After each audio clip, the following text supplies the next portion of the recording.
देखो सीन तो वैसे तुम सबको पता ही है, ठीक है। सीन क्या चलने वाला है, ये चलेगा कि जितने भी मेरे चैप्टर्स हैं मेरे कोर्सेज में, ठीक है, वो सारे कोर्सेज में तुम सारे चैप्टर्स तो मैं कराऊंगा कोर्सेज के अकॉर्डिंग। अब उसके ये रहेगा कि जैसे अगर मैं एक चैप्टर उठा रहा हूँ अलजेब्रा, मैंने तुम्हें कल भी बताया था, आज दोबारा बता रहा हूँ कि कुछ लिमिटेड चैप्टर्स ही होते हैं तुम्हारे 6 से लेकर, तुम्हारा मान लो फर्स्ट से लेकर तुम्हारे 10th तक के सिलेबस में, ठीक है। कुछ लिमिटेड चैप्टर्स ही होते हैं, उन्हीं को क्या है हर क्लास में अपग्रेड कर देते हैं। जैसे मतलब तुम्हें एक बेसिक एग्जाम्पल देता हूँ, मान लो तुम्हें बचपन में सिखाते हैं कि 2 + 2 4, ठीक है।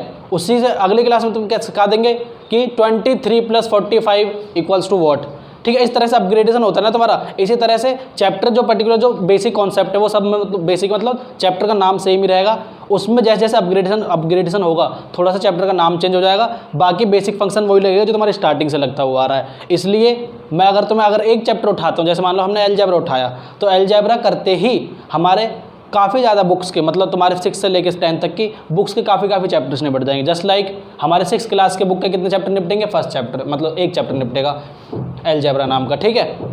7th क्लास के बुक्स के भी 2 या 3 चैप्टर निपट जाएंगे जो इसके अंदर ही आते हैं। 8th क्लास में भी 3 या 4 चैप्टर्स निपट जाएंगे, क्योंकि अलजेब्रा समझने के लिए तुम्हें पावर एंड एक्सपोनेंट्स भी समझना पड़ेगा, तो वो 7th क्लास में भी 8th क्लास में भी है, ठीक है। क्योंकि पावर्स तो इनके ऊपर भी लगते हैं, तुम देखते हो ना ऐसे x² वगैरह, तो ये तुम्हें ये बेसिक कॉन्सेप्ट तुम्हें समझने पड़ेंगे इसके, तो वो भी मान लो इसी के अंडर में आ जा रहा है। फिर इसमें एक अलजेब्रा में हम क्या है ग्राफिकल रिप्रेजेंटेशन भी करते हैं चीज़ों का, तो ग्राफ्स कैसे बनाते हैं वो कोऑर्डिनेट ज्योमेट्री के अंदर आ जाता है, 9th क्लास का कॉन्सेप्ट है। तो 9th क्लास के भी 3-4 चैप्टर निपट जाते हैं इसी के अंदर, उसी तरह से 10th के भी 3-4 निपट जाते हैं। तो तुम खुद सोच के देख लो कि अगर हम एक सिर्फ अलजेब्रा कर रहे हैं तो उसके अंदर कितने सारे कॉन्सेप्ट निपट जाते हैं। मैं तुम्हें क्लास वाइज कराऊंगा, मतलब पहले 6th का आएगा, 7th का आएगा, 8th का आएगा, 9th का आएगा, 10th का आएगा। उसमें जो मैं तुम्हें कॉन्सेप्ट बता दूंगा, एग्जांपल्स बता दूंगा, एक्सरसाइज के लिए क्वेश्चन मतलब प्रैक्टिस के लिए तुम्हें क्वेश्चन मैं तुम्हें बता दूंगा तुम्हारी बुक से कि तुम अपनी इस वाली बुक में से मतलब जो भी अपनी बुक्स मतलब जैसे कोई स्टूडेंट 7th का है, कोई 8th का है, तो मैं बता दूंगा तुम्हें अपनी इस वाली बुक से ये वाले क्वेश्चंस या ये वाली एक्सरसाइज ये वाला चैप्टर तुम्हें करके लाना है। उससे पहले मैं तुम्हें कॉन्सेप्ट सिखा दूंगा। और जैसे अगर अभी तो 8th में है, ठीक है, ये 7th में है, ये 6th में है, तो 6th सबसे पहले 6th का ही चलेगा, क्योंकि अलजेब्रा 6th क्लास से स्टार्ट होता है, तो सबसे पहले 6th का चलेगा।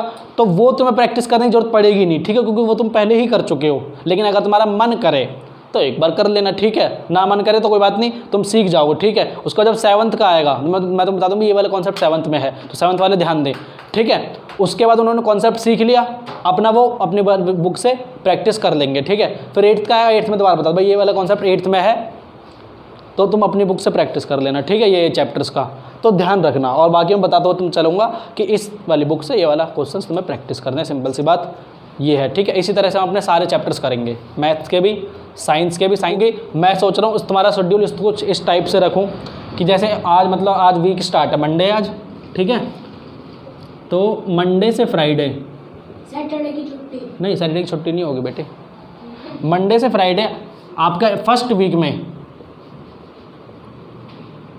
वीक में आपको मैं कराऊंगा 1 आवर मैथ 1 आवर साइंस, ठीक है। 1 घंटे आपकी मैथ चलेगी, टेस्ट होगा वो, हाँ, और 1 घंटे आपकी साइंस चलेगी। देन इस वीक में जितने भी कॉन्सेप्ट, जितने भी हमने जितना कुछ भी सीखा, जितने भी चैप्टर्स हमने सीखे हैं, जो कॉन्सेप्ट हमने सीखे, सैटरडे को उन सबका टेस्ट हो जाएगा, ठीक है। और संडे को हमारी प्रॉब्लम सॉल्विंग है 1-1.5 घंटे का जितने का टेस्ट होगा वो मैं देख लूँगा, ठीक है। तो सैटरडे को टेस्ट होगा तुम्हारा। देन जब नेक्स्ट वीक आएगा, अब नेक्स्ट वीक में हम दोबारा से मैथ साइंस नहीं करेंगे, हम नेक्स्ट वीक में क्या करेंगे, सेकंड वीक में हम करेंगे, ठीक है, 1 आवर SST और 1 आवर इंग्लिश, ठीक है। इस तरह से तुम्हारे मेजरली जो तुम्हारे 4 सब्जेक्ट हैं वो तुम्हारे निपटते हुए चलेंगे। 6 से 7 महीने में, मैक्स टू मैक्स 8 महीने में हम अपना सारा ही सिलेबस कंप्लीट कर लेंगे। कहाँ से कहाँ तक का, फर्स्ट से लेके 10 तक का। और जो SST में पढ़ाऊंगा, जो तुम्हें सोशल साइंस पढ़ाऊंगा, हिस्ट्री, पॉलिटी, ज्योग्राफी, उसमें हो सकता है कुछ टॉपिक्स तुम्हारे 12th में भी टच करें, मतलब जितना तुम्हारे कंटेक्स्ट, जितना तुम्हारी टेक्स्ट बुक्स में दिया है उससे ज़्यादा ही बताऊंगा SST में। मैं साइंस में भी बुक्स में जितना दिया हुआ है, हाँ, सबकी बनी हुई है फाइल, ठीक है। और इंग्लिश का ऐसा रहेगा कि इंग्लिश में देखो तुम्हारी लिटरेचर की बुक तो सबकी अलग अलग ही होती है, ठीक है। हर स्कूल में CBSE में अलग टाइप से लगती है, ICSE बोर्ड में अलग टाइप से लगती है, हरियाणा स्टेट बोर्ड्स में अलग टाइप से बुक लगती है। और स्कूल अगर स्टेट बोर्ड में भी फिर ये है कि मतलब स्कूल वेरिएट कर जाती है बुक्स, मतलब चैप्टर्स मिलते नहीं कई बार। तो लिटरेचर तो तुम्हारा काम है करना, ठीक है। लेकिन लिटरेचर को क्या कहते हैं, लिटरेचर को समझना कैसे है, लिटरेचर को अंडरस्टैंड कैसे करना है, वो सब मैं तुम्हें सिखाऊंगा, ठीक है। मैं तुम्हारी अंडरस्टैंडिंग डेवलप करवा दूंगा इंग्लिश में, तुम्हारी ग्रामेटिकल जो भी एरर्स होते हैं वो सब करेक्ट करवा दूंगा, तुम्हारी ग्रामर तुम्हारी पूरी सिखवा दूंगा। उसके बाद जो तुम्हारे ये होते हैं letter writing, essay writing, notice writing, advertisement writing, जो जितने भी इनके फॉर्मेट्स होते हैं, मतलब कहने वाली बात ये है कि पहले तुम्हारी अंडरस्टैंडिंग बिल्ड करवाऊंगा, फिर उस अंडरस्टैंडिंग तुम पढ़ के मीनिंग निकाल पाओ, खुद से अंडरस्टैंड कर पाओ, ठीक है। देन उसके बाद उसके बाद उसको मतलब ग्रामेटिकल कैसे यूज़ होता है चीज़ों का वो सिखाऊंगा। देन लास्ट में ये सिखाऊंगा कि तुम खुद से कैसे बना के लिखोगे, राइटिंग स्किल्स तुम्हारी कैसे इंप्रूव होंगी। राइटिंग स्किल सिर्फ ये नहीं लिख लिया सुंदर सुंदर राइटिंग, वो राइटिंग स्किल नहीं, मतलब तुम खुद से बना के लिख पाओ, वो उसको बोलते हैं राइटिंग स्किल, ठीक है। उसी के अंदर तुम्हारी तभी तुम्हें लेटर राइटिंग फॉर्मेट ये क्या कहते हैं, लेटर राइटिंग, ऐसे राइटिंग वगैरह करा जाता है तुम्हारी राइटिंग स्किल चेक करने के लिए, ठीक है। उसके बाद अगर तुम इतना कर जाओगे तो स्पीकिंग भी कोई ज़्यादा बड़ी बात नहीं रह जाती। जितना ज़्यादा तुम कंटेंट कंज्यूम करोगे दिन का, उतना तुम बोल पाओगे, ठीक है। कोई रामबाण इलाज नहीं है, ऐसा नहीं मतलब मैं तुम्हें कोई घुट्टी घोल के पिला दूंगा, कोई दवाई खिला दूंगा तुम्हें, कोई पिल दे दूंगा, लो बेटा आज तुमने पिल खा ली, कल से तुम इंग्लिश में कटाकट बोलोगे, ऐसा नहीं होता सीन, ठीक है। आपको कंटेंट कंज्यूम करना पड़ता है, फिर वो चीज़ डेली रूटीन में लानी पड़ती है, तब जाके इंग्लिश स्पीकिंग होती है। कोई भी लैंग्वेज तुम ऐसी सीखते हो बचपन से, कोई तुम छोटे थे ये नहीं कि सब फटाफट अपनी मदर टंग बोलने लगे थे हिंदी, ठीक है। तुम पहले वर्ड बोलते थे और वर्ड से भी आधा मतलब पानी को भी तुम मम बोलते थे, ऐसा नहीं डायरेक्टली ये मम्मी पानी दे दो। इतना बड़ा सेंटेंस बनाने में तुम्हें 2-3 साल का टाइम लग गया था, ठीक है।